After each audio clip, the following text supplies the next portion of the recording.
making the world a better and safer place, and we are honored by his presence as well as the presence of the leaders of our community. And so we want to now bless the food and thank the Lord for it. Holy God, we thank you that from your hands we are fed and clothed, and we thank you that our Lord taught us that our Heavenly Father causes the rain to shine upon the just and the unjust, and that we are responsible for one another.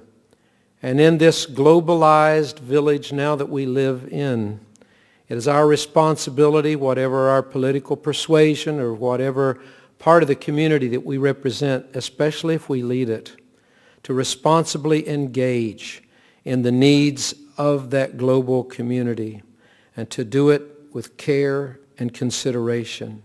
We thank you now for this food. We thank you for these wonderful leaders that are gathered here today because they care about these things. And we pray that your Spirit will guide across the table the kinds of conversations today that will birth new ventures and be a blessing to the peoples of the world. Amen. Please enjoy your lunch.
Thanks, everyone. We're going to go ahead and get started. They're setting up some extra seats in the back and some more on the side. So if you can please find a seat, and they'll continue to serve lunch while our program goes on. Everyone, please welcome our Executive Director, Liz Schreier.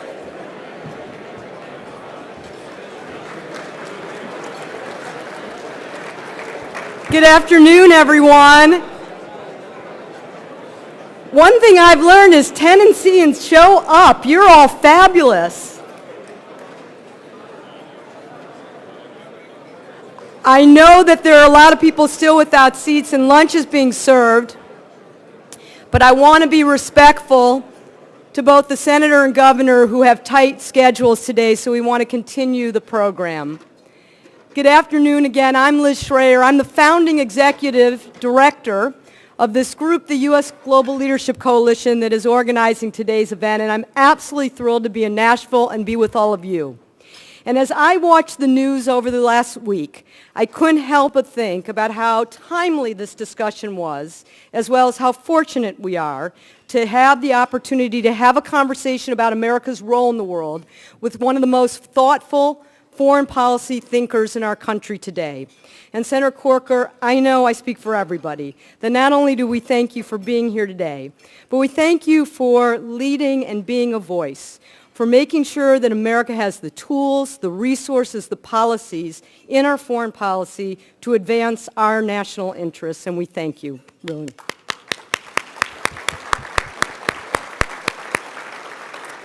There are a lot of VIPs here, I think about 300 of them, but I especially want to thank the state and local officials, Governor, our Secretary of State from Tennessee that's here, and Congressman Jim Cooper, who've been a great friend in Washington, for joining us today.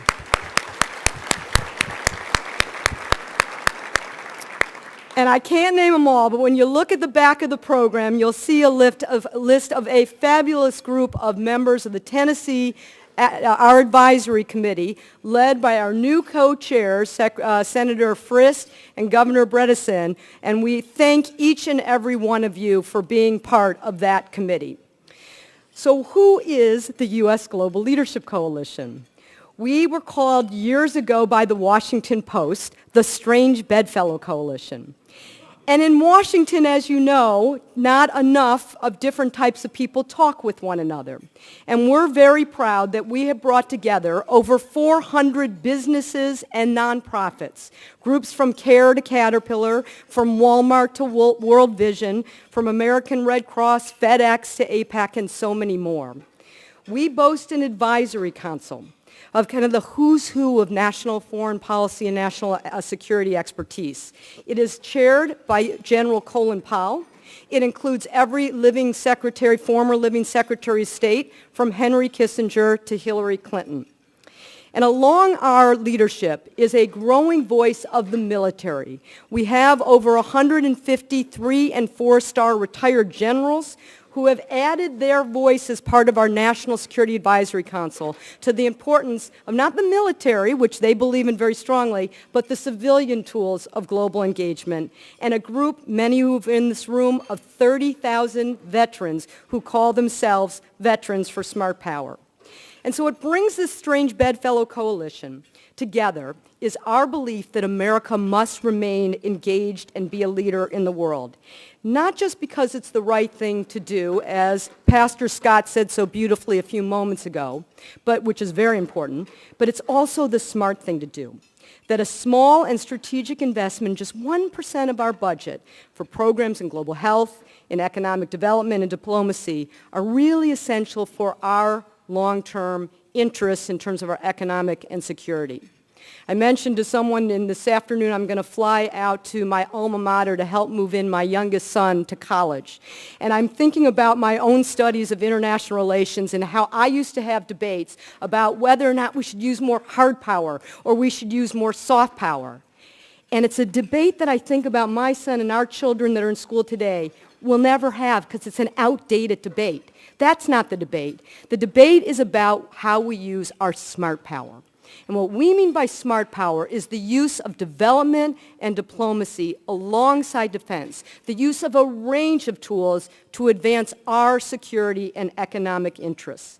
Now, I know that there are a lot of Americans who have a very wildly incorrect view of how much foreign assistance we spend in this country. All the polls show that Americans believe we spend about 25% of our federal budget on foreign assistance when the actual number is just 1%. And the good news is that it's really working.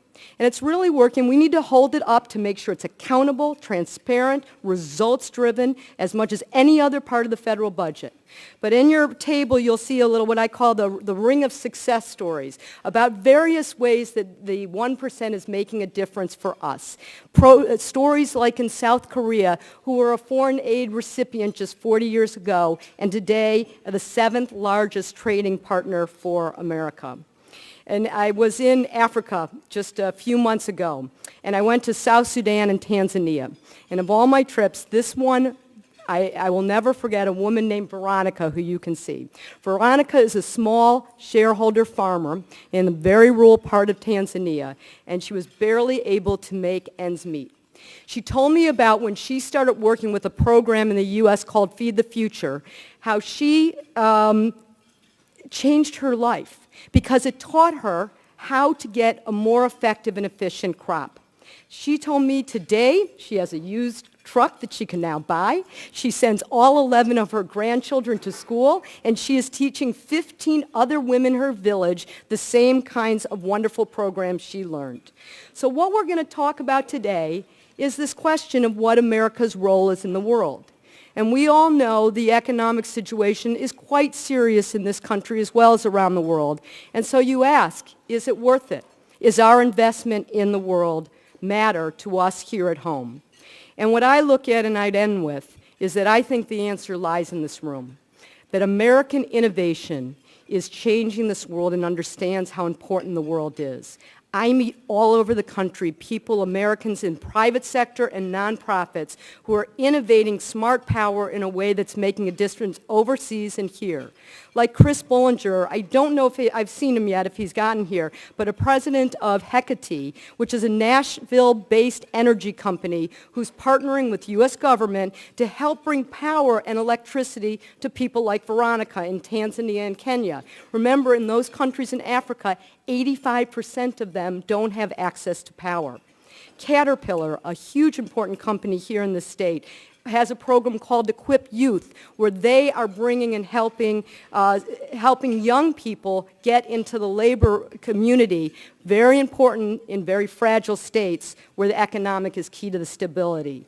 FedEx, who does enormous work in helping in disaster relief and charity and all throughout the world. And a couple who I don't know if they've also gotten here yet, but Steve and Cheryl Jones, right here from Nashville, who took their 30-year Tennessee plant nursery, and they partnered with the same program, Feed the Future, the same one that Veronica I talked about did, to improve the livelihood of Rwanda farmers and reduce the number of malnourished children.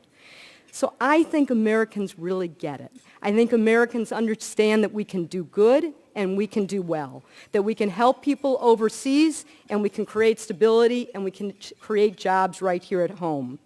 So I thank you. I thank you for being part of this conversation today. But I think more importantly, I thank you for being part of our journey. And the journey that I ask you to join us on is to add your voice, just like Senator Corker does each and every day, about what the proper role of America is in the world, why we need to be engaged. And that journey, I am certain, will lead us to building a better, safer, more prosperous America. So with that as an introduction, I'd like to welcome two of our wonderful Advisory Council members, Wayne Goldbreth and Wes Blumenshine, to the podium.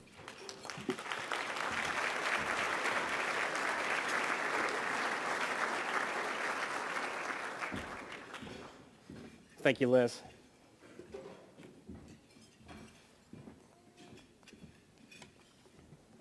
Good afternoon. I'm Wayne Goldbreth. I'm a U.S. Army veteran of Operation Iraqi Freedom and a member of the U.S. GLC's Veteran for Smart Power initiative. I've been fortunate to see the tremendous value of smart power from a number of different angles.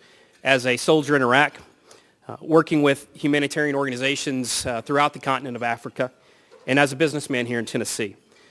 While commanding a cavalry troop with the Tennessee's 278th Armored Cavalry Regiment, I got the opportunity to work with local leaders in developing economic development strategies for Eastern Diyala province. I saw firsthand that the military alone was not enough to keep us safe.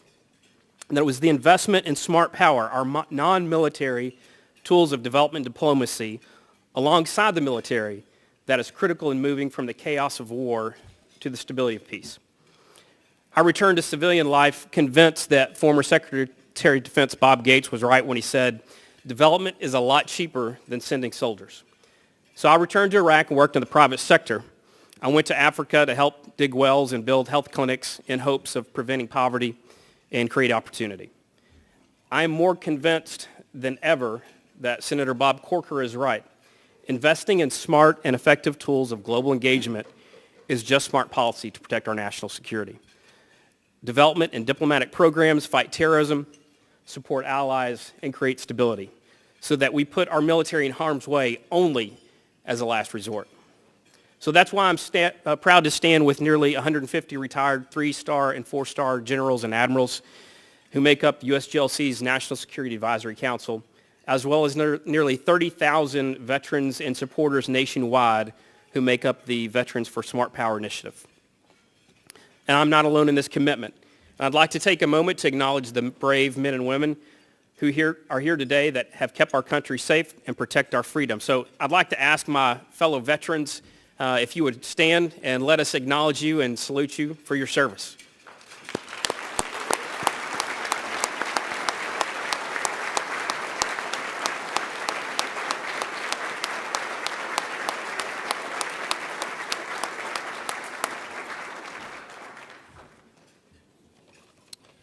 Well, thank you, Wayne, for those remarks. Good afternoon. I am Wes Blumenshine. I am a proud Caterpillar employee for 25 years. And Caterpillar is proud to be not only a part of today's program, but also to serve on the USGLC's National Board of Directors, a great organization doing necessary work in the world. As one of America's most successful exporters, Caterpillar has long realized that our prosperity is directly linked to economic events and trends occurring beyond our borders. We know that if we are going to access consumers who live outside of the U.S., then we need to ensure that our country has the development and diplomatic programs in place to make American businesses competitive. This helps us export more American products and services and ultimately leads to job creation right here at home.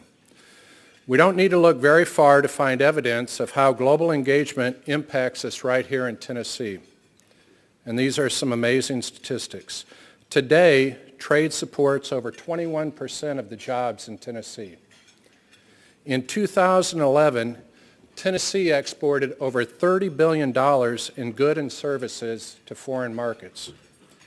And over 82% of Tennessee companies that export their products are small or medium-sized businesses like MGM Industries and Border Jump. At Caterpillar, we like to say that development begins quite literally with a road. And it goes without saying that we know how to produce the equipment needed to build those roads, but it's the development and diplomacy programs funded by the U.S. International Affairs budget that in the broadest sense provide the foundation that allow those developments to take place. But I don't want you to just take my word for it. We've asked a top-notch team of experts to lay out the case for today's discussion in more detail. Let's watch.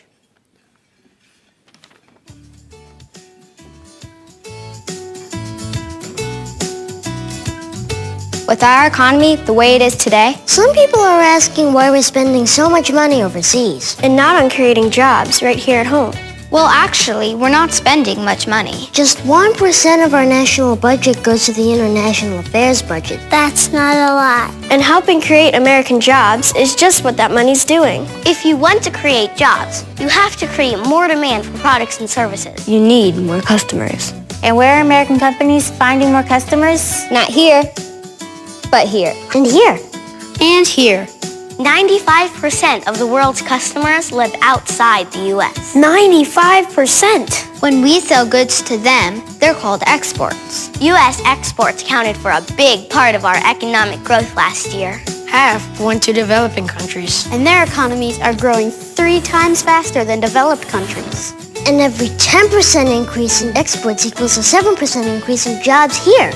So, how do we increase exports? Build new markets for American goods and services. Remember that 1%? America's international affairs budget helps fund programs that improve health and education, supports agriculture development, Builds a stable economy. and creates new markets. So if we don't go to the biggest, fastest growing group of consumers, other countries will. Other countries already are. Investing a small amount in global development and diplomacy It's not only the right thing to do. it's also the smart thing to do. To make our economy stronger. To create more jobs. For my mom, for my dad, Or my neighbor. for me.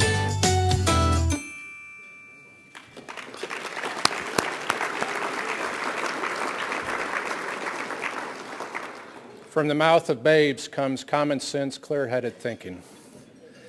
And I'm sure you're as hopeful as I am for our future after watching that video.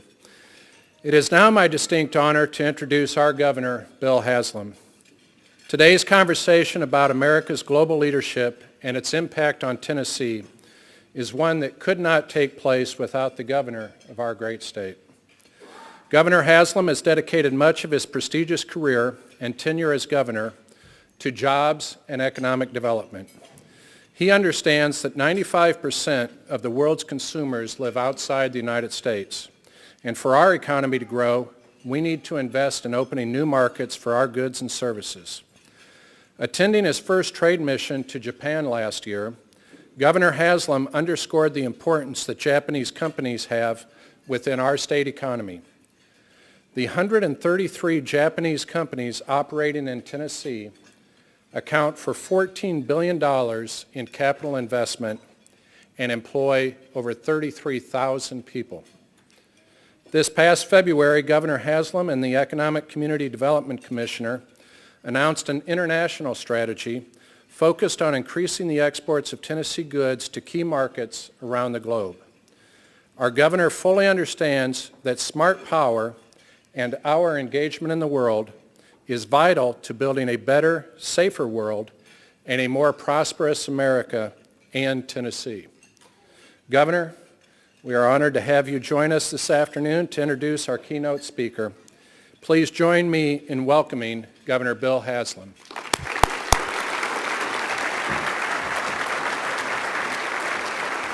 Thanks, Wes, and thank you all. What a great room of people, and it's an honor to be here. One of those exports is a reason I was a little late and that I might have a distinctive aroma about me right now. One of Tennessee's more famous exports is a product they make south of here in Lynchburg called Jack Daniels. And they just announced a new $100 million expansion. I've been standing in one of their warehouses for about 45 minutes. So if I smell a little like I've been somewhere besides work, I promise that's where I've been. Tennessee's economy is incredibly tied to the world. You think about the brands that we know here in Tennessee that we send out from here, and brands that have come in. And if you work your way, whether it be FedEx or Nissan or Volkswagen or Eastman Chemical, and I could go on and on. The global impact on our economy is immeasurable. But there's more to it than that. When the pastor was giving the invocation, he quoted that line that we hear a lot about being a city on a hill. A lot of you all know that came from John Winthrop. He came over with the Massachusetts Bay Colony. He came over as governor/pastor, kind of an interesting role. And he gave this sermon right before they left England on what would be a 10 or 11 week boat journey here. And what his message to them was about it being a city upon a hill, but he said, really, we're a commonwealth. And Massachusetts is still called a commonwealth. Virginia is still called a commonwealth. But the idea was, we're not here just by ourselves. It's bigger than that. We're here for the common good of ourselves, but he said, don't mislead yourself into thinking that we're just separating from England. We are still a part of them. And that's the message I think that we have in the world today. It is an honor for me to introduce the two folks here today. David Brody has an incredible background. If you're thinking there's not much balance in the world, here's someone who's interviewed President Obama and Sarah Palin. He's interviewed Newt Gingrich and Hillary Clinton. He's interviewed Harry Reid and Mitt Romney. And he's a political, like I said, right now he's the chief political editor for CBN, but he's also been a political correspondent for the whole spectrum, for Fox, for CNN, for MSNBC. So wherever you like to turn on the dial, you've probably heard his insight. He's an Emmy Award winner as well. But my main purpose today is to introduce somebody that I've known for, I'm starting to lose track of the years, but it's getting closer to 40, 35-something years when I knew him when I was in high school and he was in college. And it's amazing to me that the person here to talk about global leadership is someone who started his business career putting in drive-in windows for fast food restaurants. It is a long jump from there to here. But those of us who've known Bob for a long time aren't surprised in the least. Because you know this, if you put anybody who's going to be successful, I think there's 3 or 4 common qualities. Number one, it helps if they work hard. It helps if they work really, really hard. And I'll talk to Bob sometime and he'll say, well, I'm on my way back from Syria. And then I'll talk to him about 12 hours later. He said, well, I'm getting ready to go talk to a group in Tipton County. And I'm like, those are 2 pretty different worlds. And somewhere in there, I don't know, I assume he slept. But if you know Bob at all, you know he's somebody who works really hard. Number 2, you know he's somebody who's smart. And he will dig in to get the right answer. Number 3, and maybe the most importantly, he's in this for the right reason. In doing what we do, you meet a lot of people, and people do this for a whole lot of different reasons. But Bob, and I hope I'm not quoting from something you're getting ready to say, but really this is kind of, you might think it's a disconnect, but decided to run for mayor. One of the things that motivated him was an experience he had in Haiti, where he saw what it looked like when there were problems that seemed unsolvable, and then the power of good government to fix things when good government was applied. And Bob has done that. Sometimes he gets grief from people on all sides of a political issue. But the reason he does is because Bob is truly trying to solve the problem. And if we had a whole lot more people who are truly trying to solve the problem, we would have a lot fewer problems. Let me just tell you one last story, and then I'll ask Senator Corker to come up. I was talking to Bob back during the financial crisis, 08, I guess, and Bob was on the banking committee. And even though he was one of the newest members, he quickly had become kind of a go-to person because he understood the issues. It was incredibly complex, and you'd be talking to him, you say, well, I was talking to Secretary Paulson today, and I said, Bob, how did you get, these are tough issues. How did you get to where you knew enough to not be afraid to ask a question? He said, well, I learned something. When you're a United States Senator, anybody in the world you call will call you back, right? You learn that a little bit. It's kind of like governors. Like all of a sudden I thought somebody said, well, how are we going to get a hold of them? So, well, call them and tell them you're the governor. They might call you back, Well, Bob learned that as a United States Senator. And so he said something interesting to me. He said, there's no excuse not to have done your homework because you have every resource you need at the phone in terms of the smartest people in the world. One of those smart people and somebody I'm incredibly glad is serving our state is our Senator Bob Corker. See you, man. You doing all right, sir? Luke, good to see you. Good to see you, Bob. Thank you, sir. Thank you. Thank you. Appreciate it. Thank you.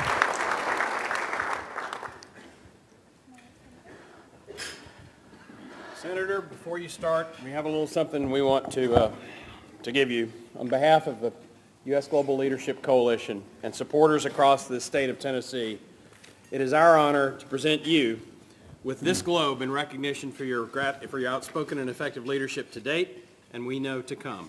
The inscription reads, Senator Bob Corker, with appreciation for your commitment to the U.S. International Affairs budget, U.S. Global Leadership Coalition, August 22nd, 2013. Thank you. Yes. Thank you so much. Thank you very much. Thank you. Thank you. Thank you, Jimmy. Well, thank you. I'm somewhat overwhelmed with this turnout and the number of people that I respect so much from around Tennessee and certainly here in Nashville. So thank you for this. This is quite an outpouring and I think an important event for our state and country. I want to thank so much the coalition for having the farsightedness to begin working on these kinds of issues. And long before anyone knew or thought I would be ranking member of the Foreign Relations Committee, for what it's worth, this coalition began meeting with me and talking with me about the importance of smart power, and certainly I agree with that. But again, to see this group of people here in Middle Tennessee on a topic like this is quite overwhelming. So thank you. Dan, thank you for your comments and your prayer. As Governor Haslam mentioned, my trip to Haiti and of course subsequent trips as a United States Senator had a huge impact on me. I probably would not be standing at this podium if I had not gone on a mission trip there at the age of 28, and I so much appreciate what you had to say, Jim Frierson. Thank you for being the Energizer Bunny of every important issue, it seems, that takes place, and for your leadership in Chattanooga. But I think many of you know Jim was involved early on, years ago, in involving U.S. trade around the world, and I thank you for your leadership and certainly for being a part of this. Liz probably is the best person you could possibly have forwarding this coalition. She's dynamic. She spent 10 years, by the way, with AIPAC, and I don't know of any of you who've been involved with that organization, but I do not know of an organization in America that does a better job of putting itself forth. And so, Liz, thank you for your energy and your foresight and for asking me to be here. Wes and Wayne, obviously approaching it from a little bit different point of view, and I appreciate that because we have a debate right now about smart power, and it really affects every aspect of U.S. society. So I thank you. And of course, Governor Haslam, I've known him actually, Governor, it's been 40 years. I was counting it up yesterday. I appreciate you going down to Moore County to the Jack Daniels distributorship. I actually will admit I had a sip last night. It was pretty good. But actually, I do enjoy, I was just a couple days ago on the Turkish border of Syria and on the Jordanian border of Syria and in Iraq, and I do enjoy the fact that it's one of those universal brands that you mentioned. I mean, it's everywhere. But thank you for your tremendous leadership and for having the sensibilities to bring people together around the tough issues that our state faces. And I don't know of anybody who's more focused on ensuring that Tennessee is not only doing well here for its citizens, but is connected to the world in a way that enhances lives like this wonderful film we just saw. So I thank you very, very much for that and for your friendship, and I look forward to seeing you tomorrow in Chattanooga. So let me just, I don't give long talks. I'm not much of a speech maker. I'm looking forward to David interviewing me, much like others do. It's a much better way for me to communicate and actually talk about the things that all of you care about.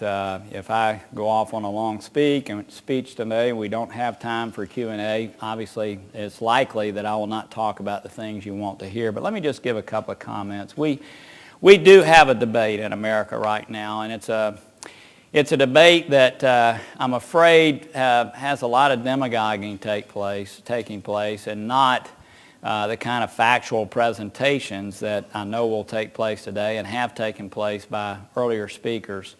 There's no question that since the financial crisis that Bill Haslam referred to back in 2008, what's happened in our nation is we've become more nativist in our views and inward looking because we're concerned about how our economy here is, as we should be. And in that, we've lost a little feeling about ourselves. We've questioned a lot of things. I mean, the free market system has been questioned. A lot about the United States has been questioned by our citizenry. And in that type of atmosphere, a vacuum is created and people can begin to say things about this very topic that you're talking about today that, in my opinion, are not the way forward for us to go. And so there is this debate. It's an important debate, and I think you hear people taking advantage. And as was mentioned, we spend about 1% of our country's budget, not our GDP, but our budget on foreign aid. And yet, if you would hear the conversation that takes place on the Senate floor sometimes and sometimes on these Sunday morning programs, you would think it's that 25% number that was alluded to a minute ago. I heard one of my colleagues, that's a word we use in Washington, I apologize. I heard another senator say last Sunday morning on one of these programs that all of us participate in that we're giving aid to a country and they don't even like us. Well, that's not why we do what we do. I mean, the reason that we are involved around the world and the reason that we do the things that we do around the world, or should do them, is because it's in our own interest. I mean, that's what the U.S. government is about, is advancing our own United States interest. And nothing could be more stark in that debate than the debate we're having right now over Egypt. And I know that we're here to talk about smart power, and some of that aid is certainly not focused necessarily on the kind of aid that you're talking about today. But if you think about it, we have 4.5% of the world's population in the United States of America, 4.5%. We have 22% of the world's economic output. And what that means to people here in Middle Tennessee is that we are far more focused on what's happening around the world for our own standard of living here than other countries are. There's no country in the world that has that kind of ratio. 4.5% of the citizenry, 22% of our country's gross domestic product. So things that matter, like for instance, us having first priority shipment, our U.S. ships through the Suez Canal right now. We get priority there. And sometimes people in Tennessee that are focused on raising their families and going to work and doing the things that they do don't sit back and think about the fact of how important that is to our economy. I was interviewed just a few days ago by a lady whose day job is with Marriott, and Marriott in that part of the world is certainly being affected, and that affects jobs back here.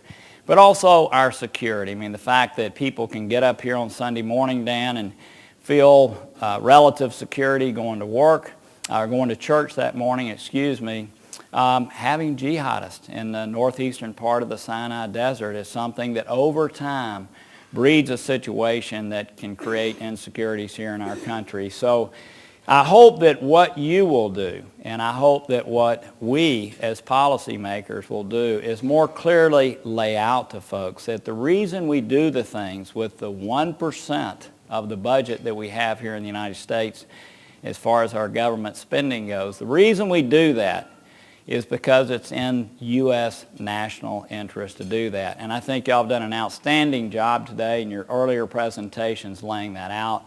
I think it's very, very important for our nation to be able to do that on a steady basis because, and again, in this period of time where United States citizens are shaken really by the state that we find ourselves in, where our economy's not where it should be, where we have these tremendous fiscal issues, where we have this discord, it's easy to step into that and demagogue in a way that I think is very, very bad for our country. I want to speak on just a couple more topics and then turn it over to you, and I hope you ask really good questions, okay? One of the big issues that I know that Liz spoke of South Korea, and I was also recently just there, right after President Park came into office. As a matter of fact, I was there. I was with Abe in Japan. He just came into office. I was in China. We had new leadership there. It was all happening at the same time. One of the greatest threats to smart power or to U.S. aid in general really, again, is ourselves. We're going to have a debate this fall about a very important issue that affects all of us, and I think that most of you know I've been centrally involved in this issue, which is our fiscal issue. I've got a meeting at the White House on the 29th to again try to further that discussion. But I will tell you that as much as we're doing right now, hopefully furthering our cause with aid and the kind of things that are happening around the world, we're being hurt far more by this issue of not being able to deal with our fiscal issue. President Park, again, a country that years ago we aided. Now they're a huge trading partner for the United States. They're a country of stability in that region. This little lady, about this tall, just wore me out, okay? I mean, I was actually kind of taken aback by our meeting. It lasted much longer than I thought, and I got to none of my topics, okay? But she just absolutely tore into me in a fairly diplomatic way. about the fiscal situation that we find our country in.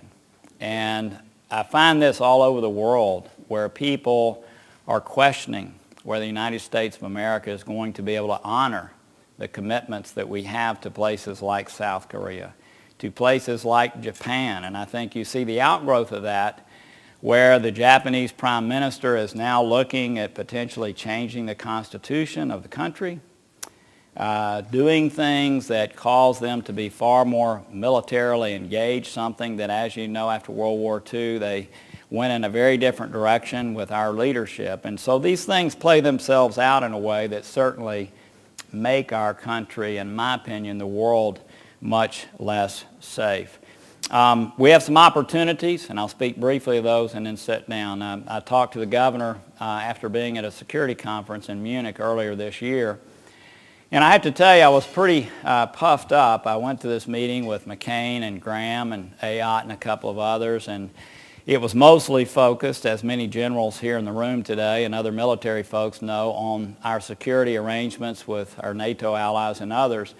But at this conference each year, the leading business people sit down with us, the leading business people in Germany, and I got to be honest, it felt pretty good, especially with my friends there. All they wanted to focus on was Tennessee.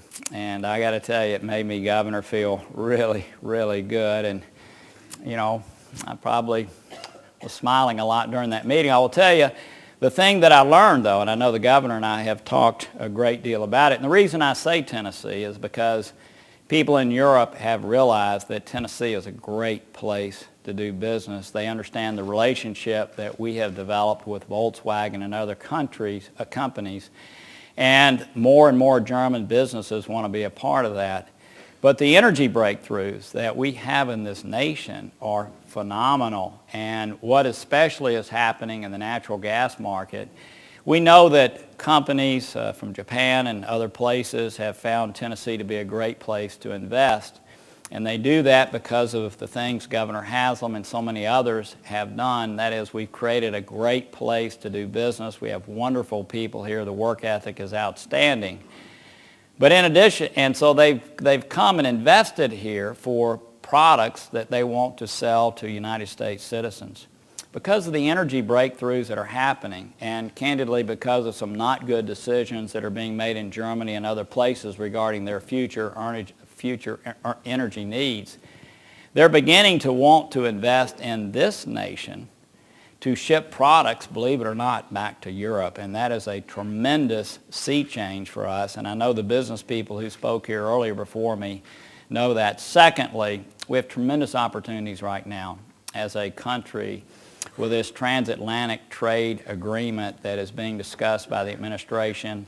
I've met with the EU officials regarding this. We're doing everything we can in our office to make this happen, but also the Trans-Pacific Partnership, that both of which could come to fruition over the next 2 years. So that's a gamut of issues that I hope touches both the human side, Dan, which has touched me, has touched, and let me just say, I'll digress for 1 second. I also just recently was through Northern Africa, Senegal, Mali, Tunisia, and Algeria, and especially in a place like Mali. Incredibly impoverished place. I think y'all know that the French army just was in there dealing with Al-Qaeda-like groups and other militant groups that are going back and forth between Mali and Algeria. The longer-term vision of ensuring that people have economic opportunities, that they have the ability to live in a way that is not totally impoverished for the rest of their life, those are the longer-term things that, again, are in our national interest. They also speak to American values. But it's important for us to realize that many of the issues we deal with are acute, like Syria, like Egypt, but many of them are longer-term issues. And it's that aid that hopefully improves the lives of people there immediately, improves governance, improves democracy movement, improves transparency and corruption. Those are the kind of things over time that keep those kinds of conflicts, that take the very men and women that you honored earlier, that keep them from having to go into conflict. All of those are reasons for our nation to continue to understand the importance of smart power. I thank you for that, and David, I look forward to sitting down and talking about the things that all of you would really like to talk about. Thank you very much.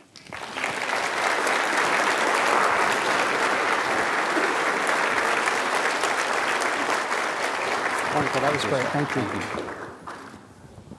A politician who is short and to the point. You're looking at one right here, ladies and gentlemen. I'm definitely short. I got that. Well, listen, let me, Senator, before we get to some of the questions, just a few housekeeping notes. This is going to be about a 25-minute, 30-minute or so moderated conversation, and I've done these about 4, 5, 6 times, somewhere in there. I've lost count. And believe me, after 25 minutes, they will pull the plug. So we want to keep this relatively brief and just keep it moving. I should also say that we are being followed we're being followed right now. The NSA, no. I applaud for the NSA. Especially the young people, I've noticed, clap at that. That's right. Yeah. We are being seen on the internet, and so if you go to #SmartPower on Twitter, we can get a conversation and dialogue going there, so we should point that out. Senator, let me ask you real quick about Egypt and Syria. Okay. Just to, if not clarify, expand a little bit on what's going on, as we say in the business, breaking news. There are facts on the ground when it comes to what's going on in those countries, and at the same time, there are long-term American interests at stake. And so where is the balancing act? How do you see this ultimately playing out, especially as it relates to what we've been talking about, smart power here? Okay. So let's start with Egypt. I know the military people in the room and others who've been so involved in foreign policy know that we have about 11,000 officers within the Egyptian military that have been trained in this country. And for that reason, they understand American values, and we've had ties, obviously, for a long, long time. Sisi, who's leading the country right now, was trained in the United States of America. So, look, I condemn what the military has done over the last 2 or 3 weeks. I condemn the heavy-handedness that has occurred with the Muslim Brotherhood. At the same time, let's face it. I mean, let's just realize the Muslim Brotherhood was involved in a political coup. I mean, there's no question. I mean, they were elected and then immediately began concentrating power to themselves, moving away from the whole notion of rights, human rights, and certainly minority rights. And I think one of the mistakes that we make in our country is we think if we move to the ballot box with an election that we've created democracy. And unfortunately, in so many Middle Eastern places, and I was just with Prime Minister Maliki in Iraq, and he's candidly doing the same thing. Now, it's at a much lower level, but so many people that get elected quickly in the Middle East think the election and the ballot box is democracy, where all of us know it's about governance, and it's about making sure you're inclusive. It's about making sure that you're causing the country to function. So look, my position is very nuanced. I've talked repeatedly with the White House this week and the week before from there, and that is this. Look, I understand we've got to suspend some aid. I understand that. I mean, the military has not conducted itself in an appropriate way. The last thing we want to do, though, is cut off our ties. And my sense is we've been doing the same thing in Egypt now for 35 years. It's the same kind of aid every year. They ask us for the same type of foreign military sales. I see these military leaders shaking their heads up and down. This is a bad situation that's developed. We're now in what I would call the cycle of revenge, where one group kills a group, another group rises up, and it's, again, standard operating procedure in so many places in the Middle East where aunts and uncles and sisters end up being killed, and then they want to seek revenge on relatives of someone getting killed want to seek revenge. So to me, this is a tremendous opportunity, not one that's come because of good circumstances, for us to recalibrate our relationship. I do not want to an aid relationship to Egypt. I think that is absolutely cutting our nose off to spite our face. We need to have a relationship with the military. We need to have a relationship through our other soft power with just the citizens of Egypt. And again, one of my, quote, friends in the Senate last week was saying, why do we give aid to these people? They don't even like us. Well, you know, I wish they liked us. But candidly, we do it because it's in our national interest. So I think we will move ahead in that way. I sense that we will suspend some, we'll recalibrate, we will continue to be engaged, and we need to be the voice of calm. Look, we're the greatest nation in the world, and that's why y'all are here talking about this topic. And for the United States of America not to act with calmness, not to be reacting because of our own personal egos over the fact that they didn't do exactly what we wanted to do. That's not the way for us to respond. Our way of responding should be that we are mature. We are the greatest nation on earth. It is our role to try to create calmness in a situation like we have. We know that our friends and their neighbors, I mean the UAE, Saudi Arabia, let's face it, they have a different goal. They want the Muslim Brotherhood crushed.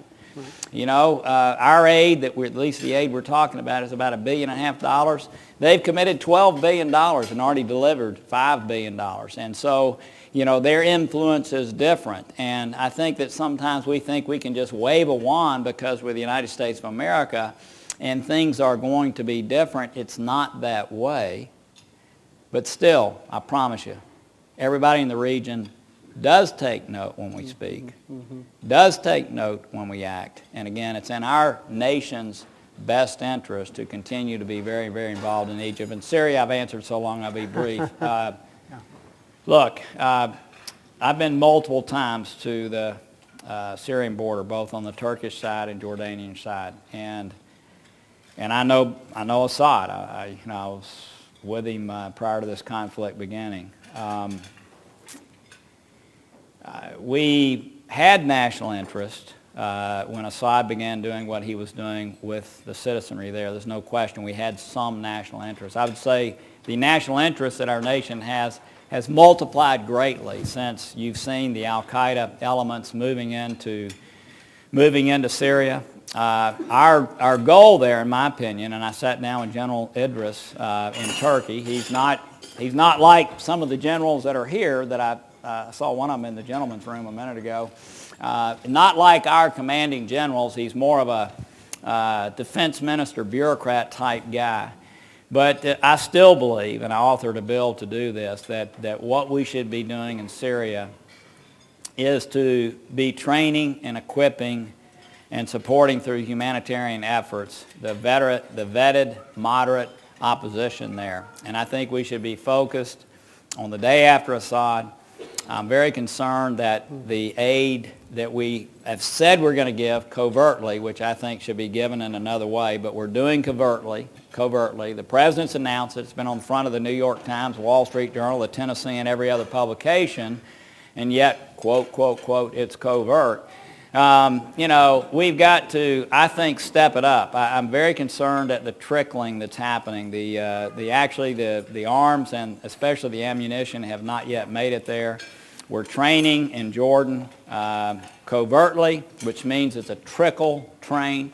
The big debate right now is, are we going to move to military training, which is industrial strength? And that's the debate that's happening right now. But I do believe we need to support with humanitarian aid, but also with training and equipping the moderate secular group, because now it's that second war that's most important, and that's one between the more extreme groups that Al-Qaeda, that have affiliated with Al-Qaeda, and this more moderate group of folks that candidly, there's about 1,200 of them. They're not unified, and we're hoping that around General Idris we can make something more happen. I will say it's having a hugely destabilizing effect on Jordan. Jordan has 6 million folks in it, about like Tennessee, size of Indiana. They'll have by the end of this year about 20% of their population will be Syrians. They have almost no water in that country. They're the 4th lowest in the world. Their water resources are being strained. Their power is being constrained. They have people that are coming in with arms. It's going to destabilize the country if something doesn't change, having a hugely negative effect right now in Iraq, where again, due to poor governance, Iraq, Al-Qaeda is finding its way back in. So Syria is very important to us. Egypt is very important to us. And as a nation, we need to continue to stay involved and step it up, in my opinion, in Syria. All right. We are going to do a few more questions here. We are going to open it up to folks in the room, all of you. So if there is a question that you have, please write it down. There should be some index cards, and you can write them down. The staff here will collect them, and we'll ask those questions in a moment. I do want to ask you a little bit about being mayor of Chattanooga, a businessman, very successful one at that. How exactly, if you can, as we say in the media business or in the TV business, dumb it down for us a little bit, but how does American global enterprise and the American markets, in essence, are helped through smart power here in Tennessee? In other words, take me through the chain a little bit in somewhat of a Reader's Digest form as to why people should even care about this here in Tennessee.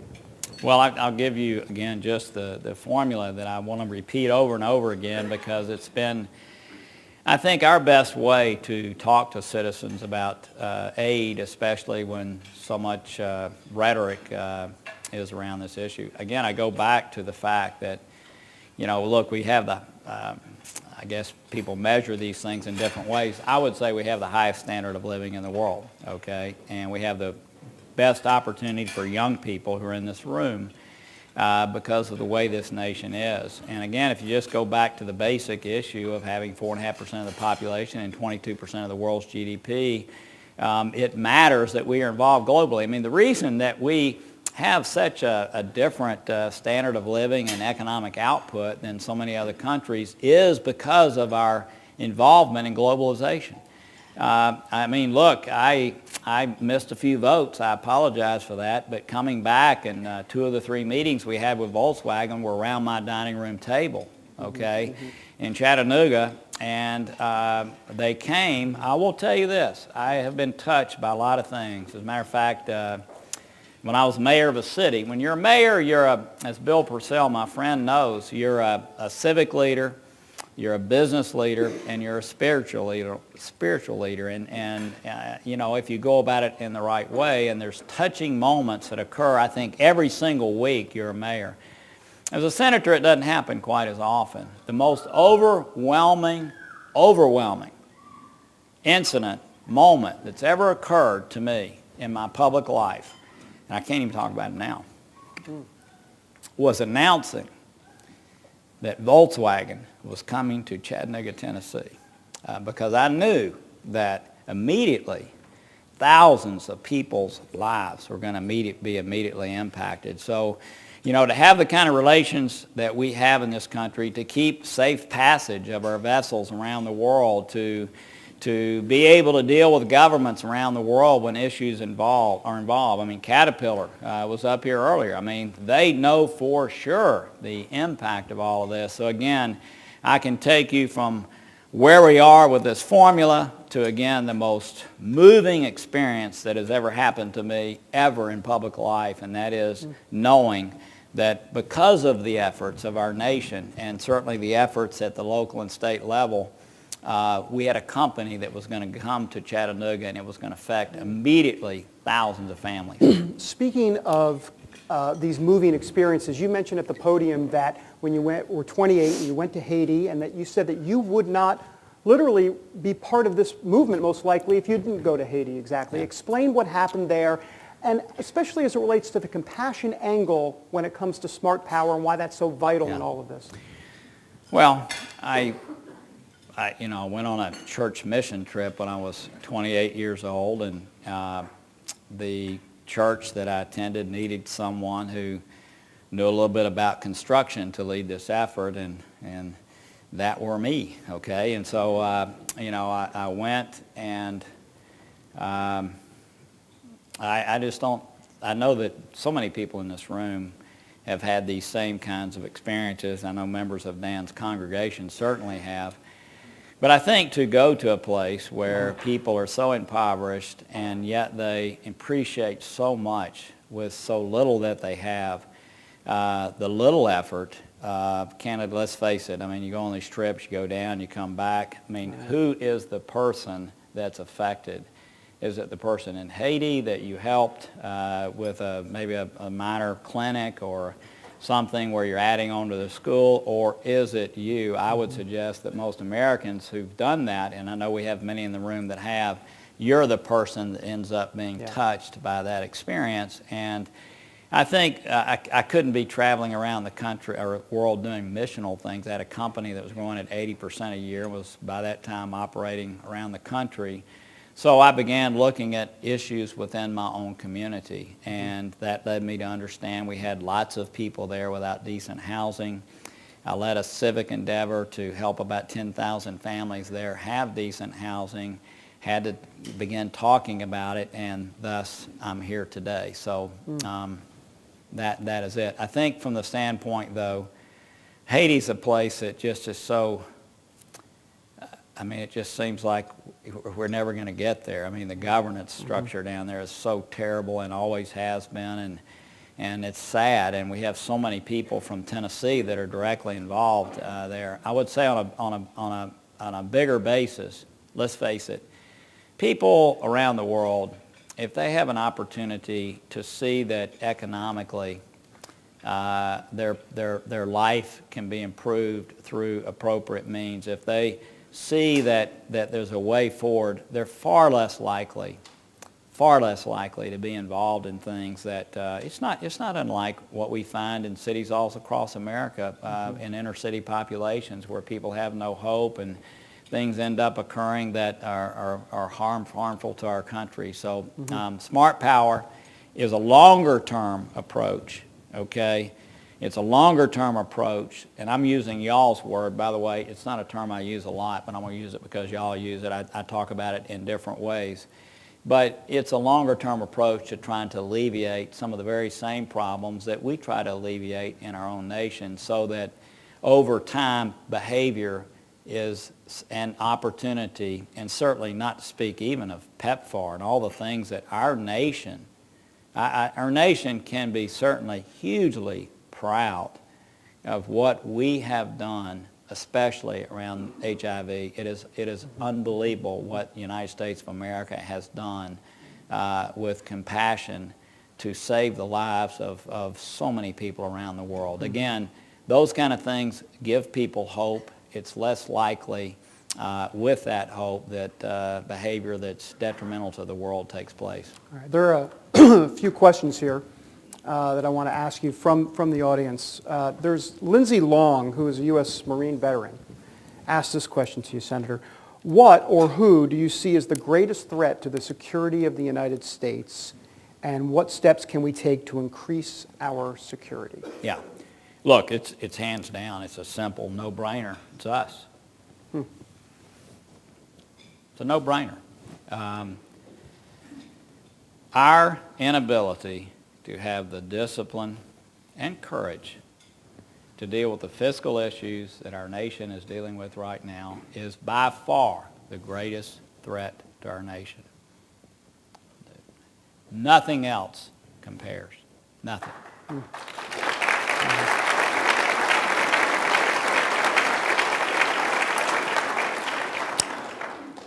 There is a question from someone named Blewett, who is Director of International Business in the Nashville Area Chamber of Commerce, and asked this: in today's hyper-competitive global economy, what more can be done to strengthen our city and state's economic prospects? And I think the key word there would be strengthen. What can be done in today's global economy? Things are changing. Things have been changing for a while. Well, I still, obviously I believe the best things that happen to improve, communities happens at the state and local level. And so, but I think the world is changing rapidly. I think about, the way I made a living and the way that I was able to have a degree of success was in a kind of a traditional business that thankfully is still needed, and other people are doing those kind of things too. But the advancements, I mean, the competitiveness that we have with other countries is fascinating. You know, when we thought Japan was going to be the country, and to those of you who are Japanese, I apologize. When we thought they were going to be the country that was going to overtake the world economically, one of the things that we saw with Japanese companies was they weren't really innovators, they were good copiers, okay? But once you, no offense, what you're seeing in China, though, is something that's very, very different. I mean, these young people are great innovators. I mean, they are great innovators. And so, again, it's almost like the issue we're talking about right now with smart power. I mean, we have to prepare our young people for a world that is very different than the world that I grew up in, okay? It is very different, just the competitive issues, this whole digital world that we're living in right now where things can be done remotely from all over the place. I mean, and again, I think just stepping back to something that's current, I mean, that's a longer term effort than I know the governor and the mayor here and others are focused on in their own individual communities.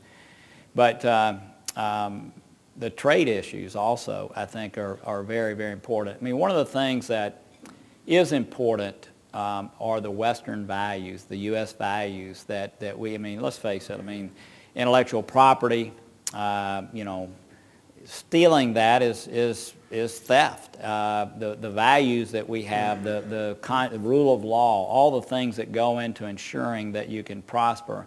It's important for us to export those around the world by having trade agreements that rationalize those. I mean, I think this trade agreement between us and the European Union is incredibly important because what that'll mean is about half the world's GDP will be operating under the same kinds of standards that we believe to be those kinds of standards that promote the proper kinds of economic growth. And then if we can link that again with this Trans-Pacific Partnership, it puts pressure on countries like China, which, by the way, is a relationship we should manage to be a healthy relationship, okay? I don't think we should, you know, begin the process by thinking they are our enemy. That's not right. We should try to, it's going to be the most important relationship that the United States has over the next 50 years. So we should do everything we can to manage that in a healthy way.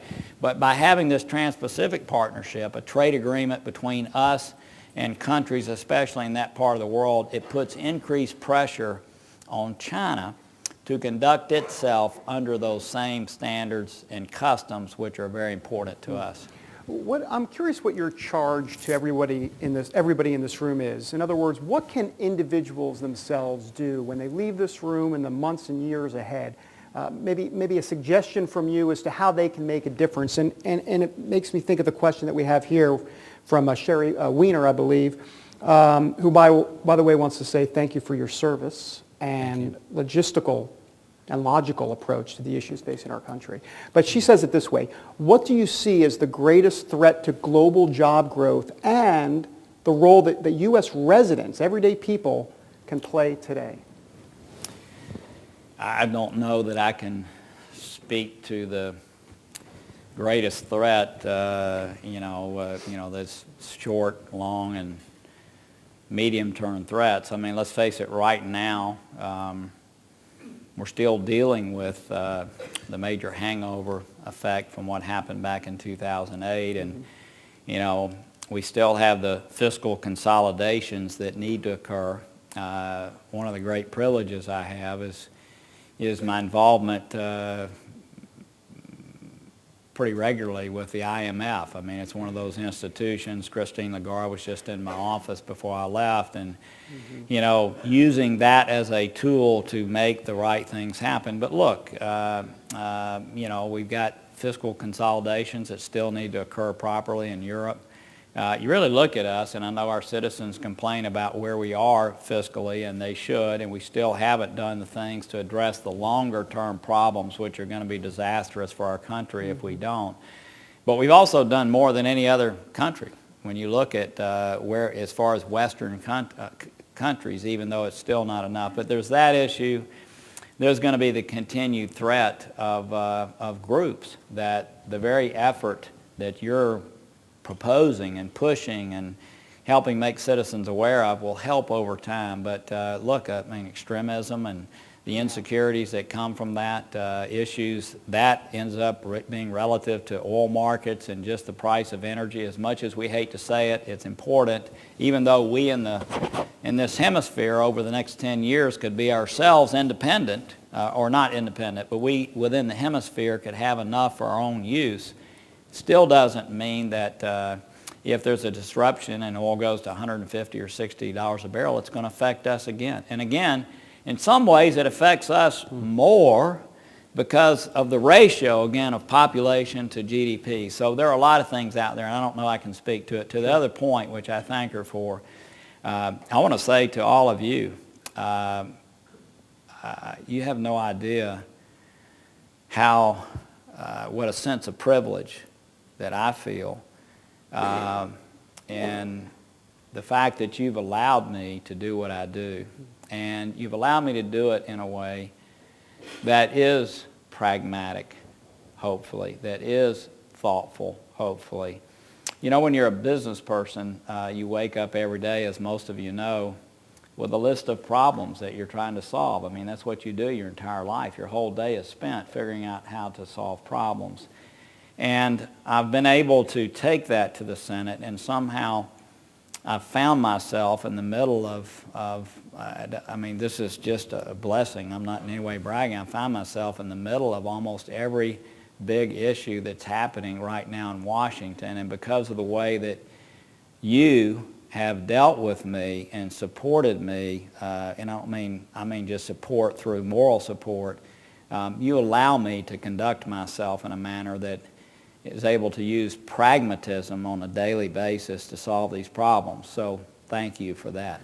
Well, and I just want to also say, we've only got another minute or so here, so let me just, if not ask you a question, maybe more of a statement, and I'm curious to get your reaction to it, which has to do with a little bit of what you talked about, which is bipartisanship on Capitol Hill, and especially as it relates to smart power, because I would think this is an area where Democrats and Republicans, conservatives and liberals to a degree, might be able to find some common ground if it doesn't get demagogues, so to speak, into that aid, international relations aid is just all about military and tanks and all of that. That's where this money's going, that the money serves a much broader purpose. Good luck trying to answer that in about 45 seconds. Yeah.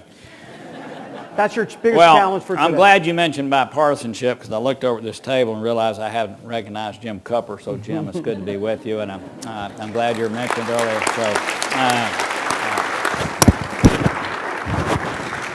and I have always, am I still on? You're on. I've always enjoyed working with Jim and still do, and there's a lot, certainly in our delegation, a spirit of cooperation that doesn't exist in a lot of places.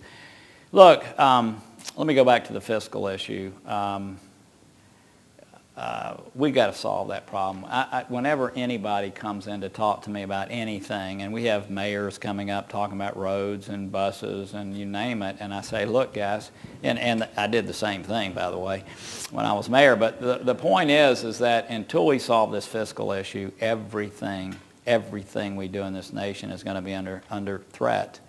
And candidly, I know this sounds like rhetoric, especially because of the side of the aisle that I'm on. I promise you it's not. It is really hurting us around the world. It makes us look so unimpressive that we have this issue. We're the greatest nation in the world, and we can't figure out a way to come together and solve it. And by the way, the right solution is not going to make Jim perfectly happy, nor me perfectly happy, and we know that, but yet I promise you it's an issue. So what I would say to all of you is, look, that issue is going to continue to put pressure on aid. The slow growth in our economy, where people feel frustrated about their own lives here, puts pressure on aid.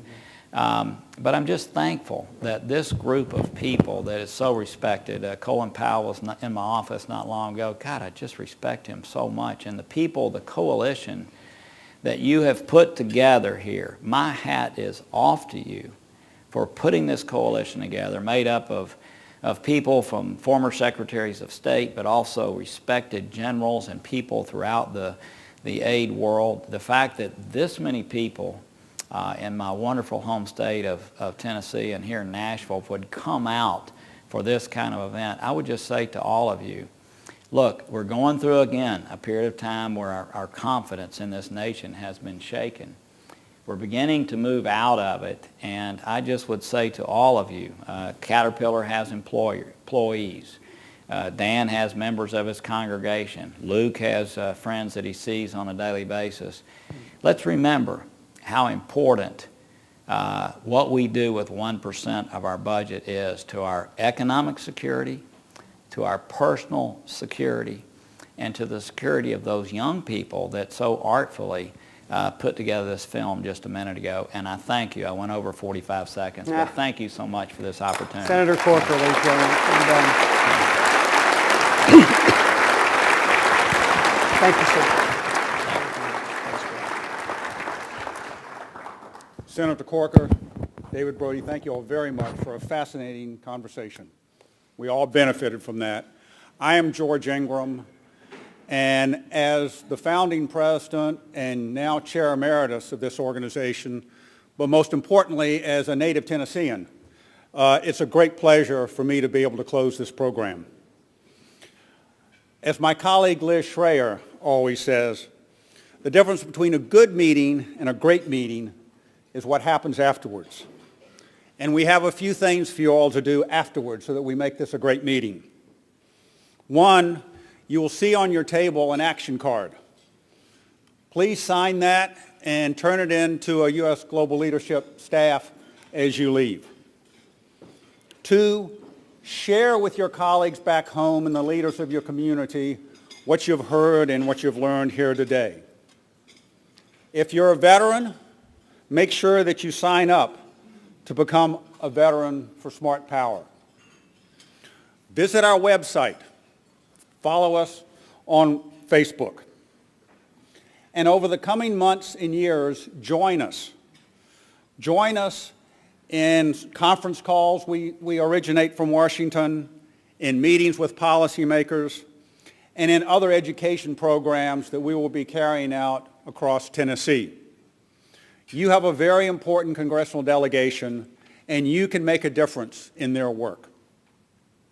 As we close, I want to make sure that everybody knows who Evan Stewart is. Evan, where are you? Stand up and wave your hand. There we are, right back there. Evan is the Regional Outreach Associate for Tennessee. In a few minutes, while he's still talking to you all, he's going to send you a note that you'll get on your email asking you to take action from today's meeting. One, send us the names of your friends and colleagues back home who should be part of our effort. Two, send a letter to your senators and representatives and tell them of your support for a smart foreign policy. And if you haven't met Evan, make sure you introduce yourself as you leave. And finally, I want to thank Evan. I want to thank Megan Nathan, who many of you all have met over the last 2 years that we've organized in Tennessee, and Gray Sasser, who has lent to us his knowledge of Tennessee and his networks in helping us to build our presence here. And again, thank all of you for joining us today, and have a good afternoon. Thank you.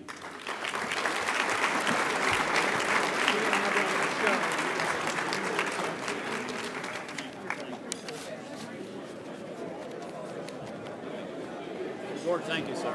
Thank you. I have to tell you, my great-grandfather, J.B. Frazier of Chattanooga, Yeah. governor.